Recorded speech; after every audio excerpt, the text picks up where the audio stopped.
ओम नमो भगवते वासुदेवाय। प्रिय भक्तगणों, स्वागत है आप सभी का हमारे चैनल भक्ति ज्ञान में।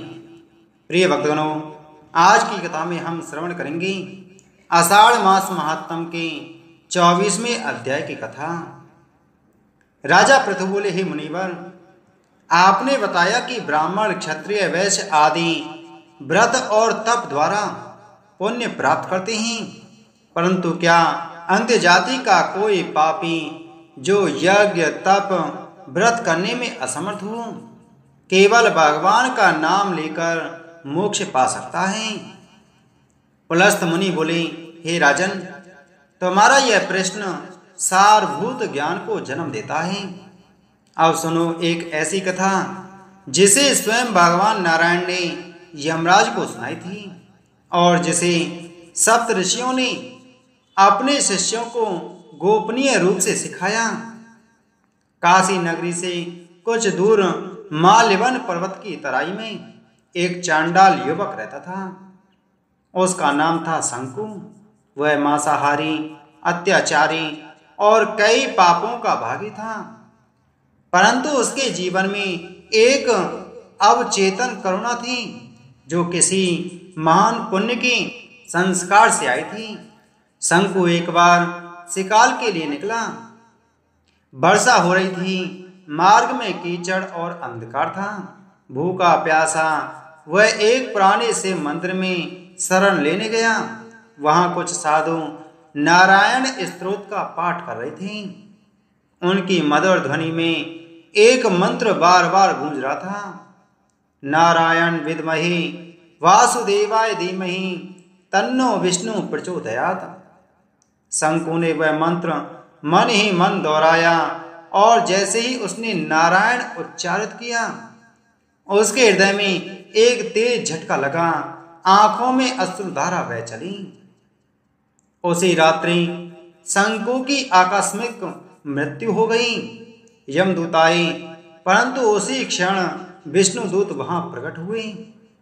विष्णुदूत बोले, यह युवक चांडाल कुल में अवश्य जन्मा, किंतु इसने आषाढ़ एकादशी के दिन नारायण नाम लिया। वह एक बार उच्चारण करोड़ों यज्ञों से श्रेष्ठ है। यमदूत पीछे हट गए। शंकु को दिव्य विमान में बैठाकर विष्णु धाम ले जाया गया। भगवान विष्णु ने कहा, जो कोई भी केवल एक बार भी सच्चे हृदय से मेरा नाम लेता है, चाहे वह चांडाल हो, ब्राह्मण हो, वह मेरा और मैं उसका हो जाता हूं। पुलस्त मुनि बोले, हे राजन, आषाढ़ मास में नारायण नाम का स्मरण समस्त व्रतों, दानों, यज्ञों और तपों से भी बढ़कर है। जो व्यक्ति इस मास में केवल एक बार ओम नमो नारायणाय का उच्चारण करता है, वह भवसागर से पार हो जाता है। पुलस्त मुनि बोले कि हे राजन, अब मैं उस भक्त की कथा सुनाता हूं जिसने व्रत तो किया परंतु विधिवत नहीं, फल स्वरूप उसे भारी कष्ट भोगने पड़े।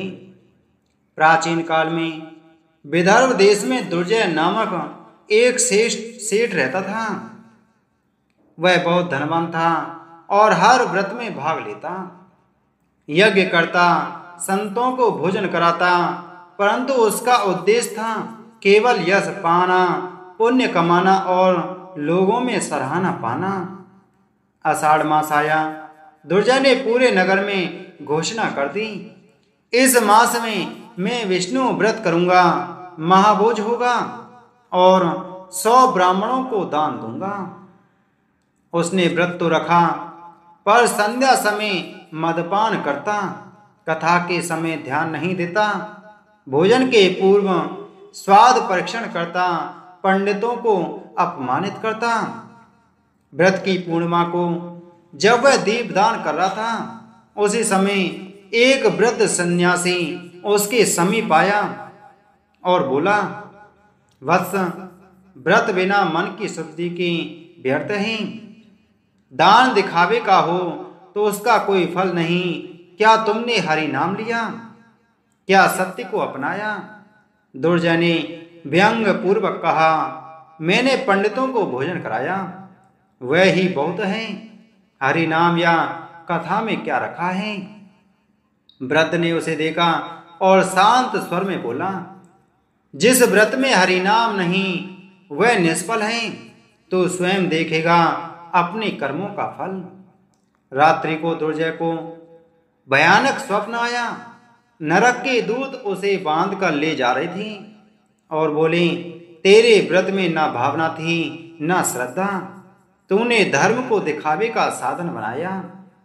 वह कांप कर जाग उठा। सुबह होते ही उसने भागकर उसी सन्यासी को खोजा और गिर पड़ा चरणों में।